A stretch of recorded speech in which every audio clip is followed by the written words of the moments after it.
कल की क्लास में हम लोग क्वेश्चन नंबर 50 तक कर चुके थे। आज हम लोग 51 से 60 करेंगे। ये पार्ट 6 है। क्वेश्चन में दिया हुआ था यदि a plus B plus C बराबर 0 तो a की पावर 4 प्लस बी की पावर 4 प्लस सी की power 4 upon a square B square plus B square C square plus C square a square का मान होगा। तो देखिए, जब इस तरह का क्वेश्चन दिया होता है कि a plus B plus C बराबर 0 तो हमें कुछ ऐसा सोचना रहता है कि हम a b c की वो वैल्यूज़ को रख दें और हमारा 0 आए, यानी इसको सेटिस्फाई करे। यहाँ पे सेटिस्फाई करेगा तब हम यहाँ वैल्यू रख सकते हैं। हमने थोड़ा सा सोचा, हमें समझ में आया अगर a की वैल्यू 2 रख दें, b की वैल्यू -1, c की वैल्यू -1 तो 0 के बराबर आ जाएगा। कैसे? देखिए, 2 प्लस माइनस -1 और प्लस माइनस -1, 2 माइनस 2 0, यानी कि a की वैल्यू अगर 2 रखेंगे, b की वैल्यू -1 रखेंगे, c की वैल्यू -1 रखेंगे तो इसको सेटिस्फाई कर रहा है, तब हम इस वैल्यूज़ को यहाँ रख सकते हैं। तो जहाँ जहाँ पे a था वहाँ वहाँ 2 रख दिया, जहाँ जहाँ b था वहाँ वहाँ -1 और जहाँ जहाँ c था वहाँ वहाँ -1। तो a की पावर 4 2 की पावर 4, b की पावर 4 -1 की पावर 4, c की पावर 4 -1 की पावर 4, a का स्क्वायर 2 का स्क्वायर, b का स्क्वायर -1 का स्क्वायर, b का स्क्वायर -1 का स्क्वायर, c का स्क्वायर -1 का स्क्वायर, c का स्क्वायर -1 का स्क्वायर, a का स्क्वायर यानी कि 2 का स्क्वायर। 2 की पावर 4 16, -1 की पावर 4 1 ही देगा, क्योंकि पावर इवन है तो पॉजिटिव नंबर ही आएगा। -1 की पावर 4 1 देगा। 2 का स्क्वायर 4 और 4 इंटू 1 4, -1 का स्क्वायर 1 और -1 का स्क्वायर 1 और 1 इंटू 1 1, -1 का स्क्वायर 1 और 2 का स्क्वायर 4, तो ये 4 16 और 2 18 और 2 वो 4 4 8 और 1 9, तो 18/9 क्या देगा? 2। Option number B is correct. Question number 52, इन्होंने कहा व्यंजक 2x² - 9x - 26 का एक गुणनफल है, यानी फैक्टर है। तो देखिए, इसमें से जो भी इसका फैक्टर होगा, अगर इसमें से कोई इसका फैक्टर है तो हम यहाँ से x की वैल्यू निकाल के इसमें रख दें और 0 दे दें तो वही फैक्टर होगा। जैसे x+2 को हमने रखा कि x+2 बराबर 0, तो x की वैल्यू क्या निकल के आई? -2। इसमें जहाँ जहाँ x है वहाँ वहाँ अगर हम -2 रख दिए तो और 0 आ गया तो यही इसका फैक्टर होगा। तो हमने देखिए 2x² - 9x - 26 था, तो 2x की वैल्यू -2 तो -2 का स्क्वायर, -9x की वैल्यू -2 -26, 2 इंटू -2 का square 4 plus minus minus plus 9 2 जा 18 और -26, तो 8 + 18 -26, तो 26 -26 यानी कि 0 दे दिया। तो ये x+2 इसका फैक्टर होगा। क्यों? क्योंकि x की वैल्यू निकाली -2 आया, इसमें रखा तो 0 दे दिया, यानी ये इसका फैक्टर है। इन्होंने कहा यदि x - 1/x बराबर 1/2 है तो 4x² + 4/x² का मान। अब देखिए, यहाँ पे आप कुछ ऐसी वैल्यू नहीं सोच पा रहे होंगे कि हम x की ऐसी वैल्यू रख दें जो इसको सेटिस्फाई कर दे। नहीं सोच पा रहे हैं तो यहाँ कॉन्सेप्ट लगाना पड़ेगा। x - 1/x बराबर 1/2 दिया था, तो हमने क्या किया? 2 को इधर ले आया। जब 2 को इधर ले आया, यहाँ डिवाइड में था तो इधर आएगा मल्टीप्लाई में, तो 2x - 1/x बराबर 1 के। ये 2 दोनों से मल्टीप्लाई होगा तो 2 का x से 2x और 2 का 1/x से 2/x। अब देखिए, कुछ चीज़ें होती हैं जो हम सीख पाते हैं कब? जब हम ज़्यादा क्वेश्चंस लगा लेते हैं। तो ज़्यादा क्वेश्चन्स लगा लेने से माइंड थोड़ा तेज़ काम करने लगता है। जो हमें लाना होता है या 2-3 स्टेप आगे का हमें अपने आप दिखता रहता है। हमने देखा 4x² + 4/x² की वैल्यू निकालनी है और हमारे पास क्या था? 2x - 2/x बराबर 1। तो हमें पता चल गया अगर हम इसको दोनों तरफ स्क्वायर कर देंगे तो ये हमें मिल जाएगा। इसीलिए हमने क्या किया? Squaring both the side. तो 2x - 2/x का होल स्क्वायर बराबर 1 का होल स्क्वायर, यहाँ पे पावर 2 होगी, तो ये a - b का होल स्क्वायर यहाँ पे लगेगा। तो a का स्क्वायर प्लस b का square -2 into a into b बराबर 1, तो 2x का स्क्वायर 4x² प्लस 2 का स्क्वायर 4x² का स्क्वायर x² माइनस x से x कट गया, 2 2 जा 4 4 2 जा 8 बराबर 1। यही तो निकालना था। देखिए आ गया कि नहीं? यही निकालना था, तो इसको उधर भेज देंगे, तो 4x² + 4/x² is equal to 9, यानी option number B is correct. Question number 54, question number 54 में कह रहा है यदि 3 < x और x less than equal to 10 तथा 5 less than equal to y और y less than equal to 15 हो तो x अपॉन y का न्यूनतम मान है। तो मतलब x और अपॉन y की मिनिमम वैल्यू कब आएगी। देखिए डिनोमिनेटर में अगर आप बड़ा नंबर रखेंगे और न्यूमरेटर में छोटा नंबर रखेंगे तो आपको वैल्यू बड़ी मिलेगी, लेकिन अगर आप न्यूमरेटर में छोटी वैल्यू रख देते हैं और डिनोमिनेटर में बड़ी वैल्यू रख देते हैं तो हमेशा आपको मिनिमम वैल्यू मिलेगी, यानी छोटी वैल्यू मिलेगी। सपोज़ अगर आपने लिखा है 4/2 तो आपने ऊपर बड़ा नंबर लिखा है, नीचे छोटा नंबर लिखा है, तो 4/2 क्या दे देगा 2। तो और वहीं पे अगर आपने यही लिख दिया 2/4, उल्टा कर दिया आपने, ऊपर छोटा नंबर लिख दिया, नीचे बड़ा नंबर लिख दिया, तो 2/4 देगा 1/2 और 1/2 का मतलब होता है 0.5। तो आप समझ गए होंगे कि 2 बड़ा आ रहा है या 0.5। तो वही चीज़ यहाँ पे भी करनी थी। यहाँ पे अगर न्यूमरेटर में x है और डिनोमिनेटर में y है तो और हमें मिनिमम वैल्यू बतानी है, यानी कि कम से कम वैल्यू आए, तो आप x की सबसे छोटी वैल्यू रख दीजिए और y की सबसे बड़ी वैल्यू रख दीजिए। क्यों? क्योंकि डिनोमिनेटर में बड़ी वैल्यू रहेगी तो हमें कम से कम मान पता चलेगा। तो x की सबसे छोटी वैल्यू क्या है, x जो है वो बड़ा है और बराबर है 3 के, तो और छोटा है और बराबर है 10 के, तो x की सबसे छोटी वैल्यू क्या है 3, तो इसीलिए हमने x की वैल्यू 3 रख दी। और बात करते हैं y में, y डिनोमिनेटर में था तो y की सबसे बड़ी वैल्यू रखनी थी, तो y शुरू होता है 5 से और ख़त्म होता है 15 पे, यानी y की सबसे बड़ी वैल्यू 15 है, इसलिए हमने y की सबसे बड़ी वैल्यू रख दी 15। तो 3/15 1/5, यानी option number C is correct. Question number 55 की बात करते हैं। इन्होंने कहा यदि a की पावर x बराबर b, b की पावर y बराबर c और c की पावर z बराबर a हो तब x y z का शून्येतर मान क्या होगा। देखिए हमने आपको सिखाया था कि जैसे a की पावर x बराबर b दिया हुआ था, फिर b की पावर y बराबर c दिया था, तो हमने क्या किया, यहाँ पे y से मल्टीप्लाई कराया, यहाँ पे y से मल्टीप्लाई कराया। देखिए हम लोग ने ये सीखा है मैथ में, जो भी करते हैं फिर हर जगह करना पड़ता है। मल्टीप्लाई कराया है तो डिवाइड भी कराना पड़ेगा उसी नंबर से, कोई नंबर प्लस किया है तो वही नंबर माइनस भी करना पड़ेगा। तो यहाँ पे वही है, अगर हमने इधर मल्टीप्लाई कराया है तो इधर भी मल्टीप्लाई कराएंगे। तो जो a की पावर x बराबर b था वो मल्टीप्लाई होने के बाद क्या हो गया, किससे y से मल्टीप्लाई कराया। क्यों? क्योंकि हमें b की पावर y की वैल्यू c पता थी, इसलिए। तो a की पावर x बराबर b था, दोनों तरफ y से मल्टीप्लाई करा दिया, तो ये हो गया a की पावर x y बराबर b की पावर y। अब देखिए b की पावर y की वैल्यू क्या पता थी c, तो हमने रख दी यहाँ पे वैल्यू c। a की पावर x y बराबर c, फिर हमने क्या किया, हमने देखा कि अब हमें c की पावर z बराबर a पता है, तो इसलिए दोनों तरफ हमने z से मल्टीप्लाई कराया। तो जो हमारा a की पावर x y बराबर c था, तो c की पावर z, तो इधर भी मल्टीप्लाई कराया तो z, तो इधर हो गया a की पावर x y z और c की पावर z की वैल्यू क्या पता थी a। देखिए a की पावर x y z है और a की पावर 1 है, दोनों का बेस क्या है, सेम है, तो बेस से बेस कट गया, तो एक्स वाई जेड बराबर किसके, 1 के। तो option number A is correct. Question number 55, यदि 1/x plus 1/y is equal to u और एक्स वाई बराबर 1/v हो तो 1/x² प्लस वाई अब 1/y² का मान क्या होगा। देखिए 1/x² प्लस 1/y² कब आएगा, जब हम इसको स्क्वायर कर दें, तो वही हमने किया। 1/x प्लस 1/y का होल स्क्वायर बराबर u का स्क्वायर। जब भी स्क्वायर किया जाता है तो स्क्वायरिंग बोथ द साइड करते हैं। जब हम यहाँ मल्टीप्लाई कर रहे थे तो मल्टीप्लाई बोथ द साइड हुआ, वैसे जब स्क्वायर करेंगे तो स्क्वायरिंग बोथ द साइड होगा। तो ये a प्लस बी का होल स्क्वायर फार्मूला बन गया। तो a² plus b² plus 2ab बराबर ये u का स्क्वायर। तो 1/x² प्लस 1/y² तो हमको निकालना ही था। ये देखिए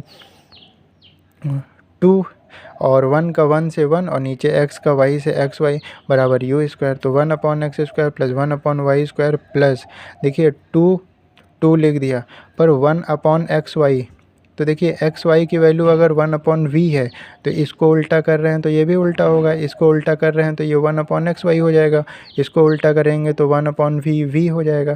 तो इसीलिए ये 1/xy था तो इसकी वैल्यू v हो जाएगी। तो 2v बराबर u², इसकी वैल्यू निकालनी थी तो इसको उधर भेज दिया। तो 1/x² + 1/y² बराबर u², ये इधर आया था तो माइनस का 2v, तो इसलिए option number C is correct. Question number 56, इन्होंने कहा यदि x + y + z बराबर 4, x² + y² + z² बराबर 6 और x की पावर -1 + y की पावर -1 + z की पावर -1 बराबर 1, जहाँ x, y, z में से कोई भी शून्य नहीं है तो x, y, z का मान क्या होगा। देखिए हमने बताया था कि इस तरह के क्वेश्चंस में आप वैल्यू मान लीजिए और सेटिस्फाई करा लीजिए, जो अगर सेटिस्फाई हो तो उसको जो पूछ रहा हो उसमें वैल्यू रख दीजिए। इन्होंने एक निर्देश दे दिया है कि एक्स वाई जेड में से कोई भी शून्य नहीं है, तो जब हम एक्स वाई जेड की अपने मन से कोई वैल्यू मानेंगे तो किसी को 0 मत मान लीजिएगा। देखिए हमने क्या किया, x + y + z बराबर 4 था, सोचा हमने कि x, y, z की क्या वैल्यू रखें कि 4 आ जाए, तो x की वैल्यू 2, y की वैल्यू 1 और z की वैल्यू 1 रखी तो यहाँ 4 आ गया। और ये वैल्यू मानते समय हमने ये भी ध्यान दिया कि x² + y² + z² बराबर 6 भी आना चाहिए, तो वैल्यू हमें ऐसे माननी थी जो यहाँ पे 4 दे दे और यहाँ पे 6 दे दे, तो ये वैल्यू एकदम सही बैठ रही है। 2 का स्क्वायर + 1 का स्क्वायर + 1 का स्क्वायर बराबर 6, यानी ये 4 + 1 + 1 6, मतलब हमारी ये वैल्यू इसको और इसको सेटिस्फाई कर रही है। तो इसका मतलब क्या होता है पहले ये जान लीजिए, किसी की पावर -1 है तो इसका मतलब होता है 1/, तो अगर x की पावर -1 है तो 1/x, y की पावर -1 है तो 1/y और z की पावर -1 है तो 1/z। देखिए x, y, z का एलसीएम लिया तो क्या आ गया, x, y, z। तो यहाँ पे x है क्या नहीं है, y और z, तो ऊपर y z से मल्टीप्लाई हो गया, प्लस यहाँ पे y है क्या नहीं है, x z, तो यहाँ पे x z से मल्टीप्लाई हो गया, प्लस यहाँ पे z है क्या नहीं है, x और y, तो यहाँ पे x y का मल्टीप्लाई हो गया, बराबर किसके, y के, 1 के। क्रॉस मल्टीप्लाई कराया तो Y Z plus X Y बराबर एक्स वाई जेड के। अब हमें एक्स वाई जेड की तो वैल्यू पता करनी थी, तो वाई क्या था हमारा, ये देखिए 1, जेड क्या था 1 और एक्स क्या था 2, तो वाई जेड तो 1 × 1 plus X Z 2 × 1 plus X Y 2 × 1 बराबर एक्स वाई जेड। इसकी वैल्यू इसलिए नहीं रखी, यही तो बताना है। तो ये 1 हुआ, ये 2 हुआ, ये 2 हुआ, यानी 5, तो एक्स वाई जेड की value 5, option number D is correct. Important question है, ध्यान दीजिएगा। क्वेश्चन नंबर 57, यदि x की पावर 1/a बराबर y की पावर 1/b बराबर z की पावर 1/c हो तो a + b + c का मान क्या होगा जो कि x, y, z बराबर 1 को संतुष्ट करे। ध्यान देखिए हमने कहा था 2-3 बार बराबर का साइन लगाओ, किसके बराबर रख दो, k के बराबर, तो x की पावर 1/a बराबर के, y की पावर 1/b बराबर के, z की पावर 1/c बराबर के। देखिए जब इधर 1/a है और आप इसको इधर भेजेंगे तो इधर वाले नंबर के पावर में जाता है, लेकिन 1/a है तो इधर आएगा तो ये क्या हो जाएगा, a हो जाएगा। ये प्रॉपर्टी होती है, एक अलजेब्रा की प्रॉपर्टी होती है। जैसे यहाँ पे x की पावर 1/a लिखा हुआ है बराबर k है, इस पावर को आप इधर भेज रहे हैं तो पावर उल्टी हो जाती है। उल्टी हो जाने का मतलब है कि a है तो 1/a हो जाएगा और 1/a है तो उसका उल्टा a/1, और a/1 को हम लोग a ही लिखते हैं। तो देखिए ये पावर को उधर भेजा, क्योंकि हमें देखो इन्होंने कहा था x, y, z बराबर 1 को सेटिस्फाई करता है, तो हमें x की वैल्यू, y की वैल्यू, z की वैल्यू चाहिए थी, इसीलिए हमने इसको इधर भेजा। तो जब ये इधर गया तो पावर उल्टी हो जाएगी, तो रिवर्स हो जाएगी, तो x बराबर k की पावर a। वैसे ही यहाँ पे होगा तो y बराबर k की पावर b, और वैसे ही यहाँ पे होगा तो z बराबर k की पावर c। अब आपको x, y और z की वैल्यू पता है, x, y, z की वैल्यू थी k की पावर a, k की पावर b, k की पावर c बराबर 1 के। देखिए सबका बेस सेम है, सबका बेस क्या है, k है, तो जब बेस सेम रहता है तो पावर्स क्या होती हैं, मल्टीप्लाई में प्लस हो जाती हैं। ये भी रूल है अलजेब्रा का ही कि अगर बेस सेम है तो मल्टीप्लाई में पावर्स जुड़ती हैं। तो देखिए के और ये मल्टीप्लाई में था तो a plus B plus C बराबर 1 के। एक प्रॉपर्टी और होती है, इधर बेस के था और इधर 1 था, तो इधर बेस के बनाने के लिए हमने लिख लिया क्या, के की पावर 0, क्योंकि हमने बताया था आप किसी की भी पावर 0 करते हैं तो वो हमेशा 1 देता है। तो अगर कहीं पे आपको बेस बराबर करना हो और 1 लिखा हो तो आप उसी की पावर 0 लिख दीजिए। तो k की power a plus B plus C बराबर 1 था, तो k की power a plus B plus C बराबर बेस सेम हो जाए इसलिए हमने k की पावर 0 रख दी। क्यों? क्योंकि k की पावर 0 क्या होगी, 1 होगी। बेस सेम हो गया तो a plus B plus C बराबर 0। जब बेस सेम होते हैं तो पावर्स बराबर होती हैं, तो बेस सेम हो गया तो a plus B plus C बराबर 0। Option number B is correct. Question number 58, यदि x की पावर 4 प्लस 1 अपॉन एक्स की पावर 4 बराबर 47 हो तो X cube plus 1 upon x cube का मान क्या होगा। देखिए इससे पहले भी हमने क्वेश्चन किया था कि x cube plus 1 upon x cube का मान क्या होगा। तो हमें पहले एक्स प्लस 1 अपॉन एक्स पता होना चाहिए, उससे क्या होगा, हम क्यूब का फॉर्मूला लगाएंगे तब ये कहीं बन के आएगा। तो हमें x प्लस 1 अपॉन एक्स नहीं पता है, x की पावर 4 प्लस 1 अपॉन एक्स की पावर 4 पता है। तो लेकिन इसके यूज से हम x प्लस 1 अपॉन एक्स निकाल सकते हैं। पहले ये बताइए x की पावर 4 प्लस 1 अपॉन एक्स की पावर 4 किसका स्क्वायर करने पे मिलेगा। तो हमें पता है कि x square plus 1 upon x square का होल स्क्वायर क्या होता है, x की पावर 4 प्लस 1 अपॉन एक्स की power 4 plus 2 into x square into 1 upon x square. ये कैसे हुआ, देखिए a प्लस बी का whole square, A square plus B square plus 2ab, हर जगह a प्लस बी का होल स्क्वायर का यूज़ हो रहा है। तो ये एक्सपेंशन चैप्टर की चीज़ें हैं, तो एक्सपेंशन आना ज़रूरी है। तो देखिए x square plus 1 upon x square का होल स्क्वायर बराबर ये आया। अब देखिए ये हमें पता था, क्या पता था, 47, तो हमने इसकी जगह पे 47 रख दिया। एक्स स्क्वायर से एक्स स्क्वायर कट गया, 2 बचा तो 2 रख दिया।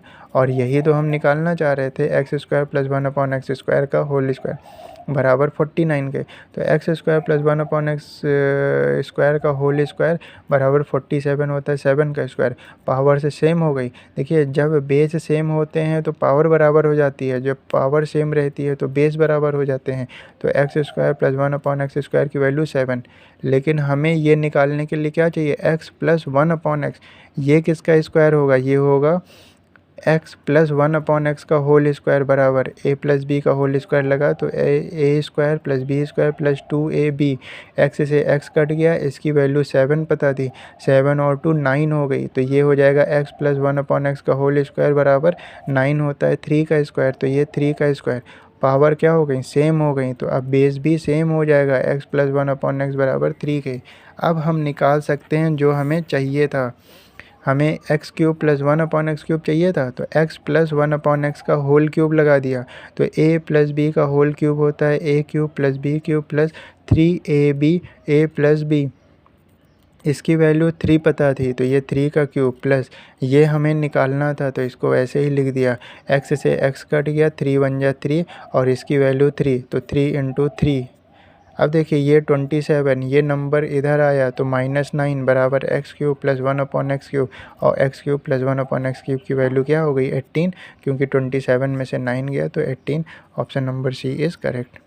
क्वेश्चन नंबर 59, यदि x बराबर 2 प्लस रूट 2 हो तो x square plus 4 upon x square का मान है। देखिए x की वैल्यू अगर ये पता है और यहाँ पे 1 अपॉन एक्स भी यूज़ हो रहा है तो हमें 1 अपॉन एक्स भी निकाल लेना चाहिए। तो 1 अपॉन एक्स का मतलब क्या है, 1 अपॉन 2 प्लस रूट 2। अब हमने कहा था इस तरह से कोई क्वेश्चन दे दिया जाए तो 1 अपॉन 2 प्लस रूट 2 है तो क्या करेंगे हम, डिनोमिनेटर रेशनलाइज में क्या करते हैं, कॉन्जुगेट करते हैं। कॉन्जुगेट क्या होता है, डिनोमिनेटर में अपोजिट साइन के साथ ऊपर नीचे मल्टीप्लाई।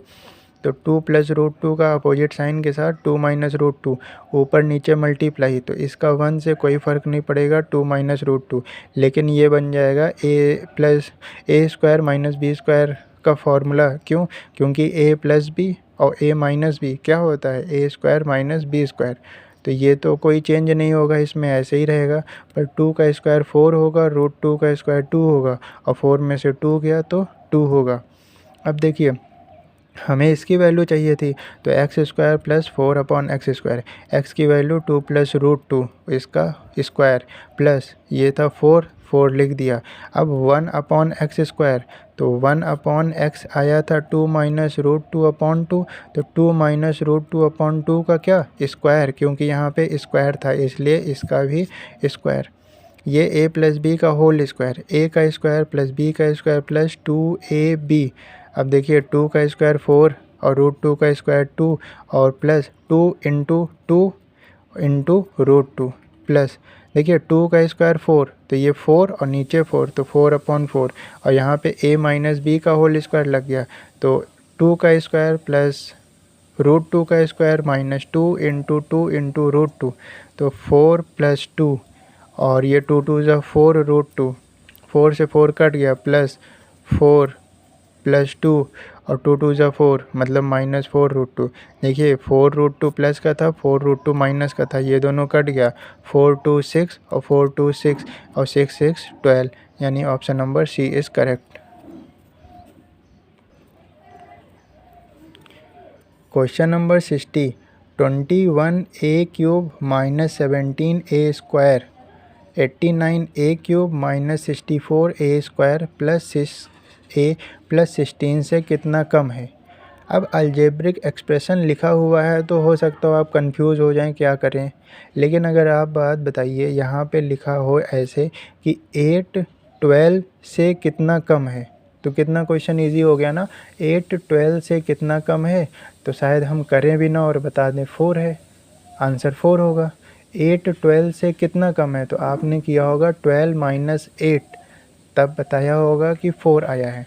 तो वैसे ही यहाँ पे भी करना है, ये इससे कितना कम है, तो इसको इससे माइनस करेंगे, क्योंकि यहाँ पे हमें ये पता चल रहा है ये बड़ा है और ये छोटा है, और जब माइनस करते हैं तो बड़े वाले को छोटे वाले से माइनस करते हैं। तो ये एक अलजेब्रिक एक्सप्रेशन है, तो हमने कल की क्लास में बताया था। आप ये दिखाने के लिए कि ये एक अलग अलजेब्रिक एक्सप्रेशन है और ये एक अलग अलजेब्रिक एक्सप्रेशन है, तो ब्रैकेट का यूज़ कर लेते हैं ना। देखिए ब्रैकेट से कितना क्लियर हो रहा है कि ये हमारा एक अलग अलजेब्रिक एक्सप्रेशन है और ये हमारा एक अलग अलजेब्रिक एक्सप्रेशन है, और हम माइनस करा रहे हैं, मतलब कि बोलना भी नहीं पड़ रहा है और आंखों से सब दिख रहा है।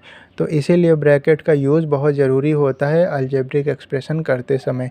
जिसको ब्रैकेट का यूज़ आ जाता है तो उसके ये साइंस गलत नहीं होते हैं, वरना अलजेब्रिक एक्सप्रेशन लोग इसलिए नहीं सीख पाते हैं, उनके साइन बहुत गलत होते हैं। क्यों? क्योंकि उनको ब्रैकेट लगाने का तरीका नहीं पता होता है। तो ये अलग अलग अलजेब्रिक एक्सप्रेशन को समझाने के लिए हमने ब्रैकेट लगा लिया।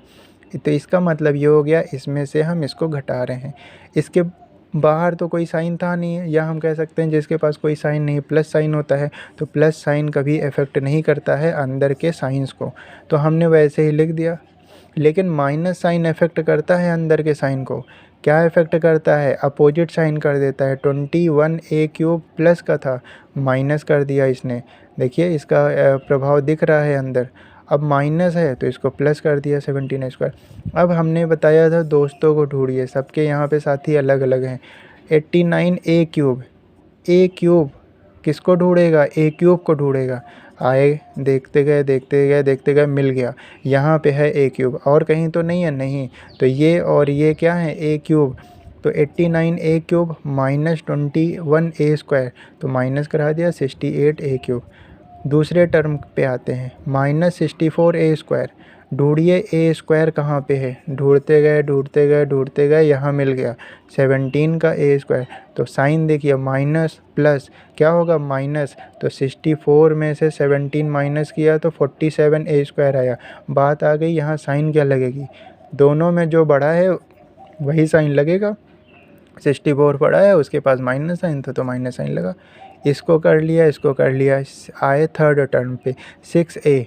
ढूंढा, कोई साथी है ही नहीं इनका, कोई साथी, ऐसे उतार दिया। 16, कोई नंबर पूरे एक्सप्रेशन में कहीं कोई नंबर है? कांस्टेंट नंबर है, नहीं, तो इसको भी वैसे उतार दिया, यही आंसर होगा। जैसा कि हम लोग साइंस में जो पहले चैप्टर में याद करने वाली चीज़ें थी उनको थोड़ा थोड़ा डिस्कस कर रहे थे, तो ये आज 5 वर्ड और डिस्कस कर लेते हैं।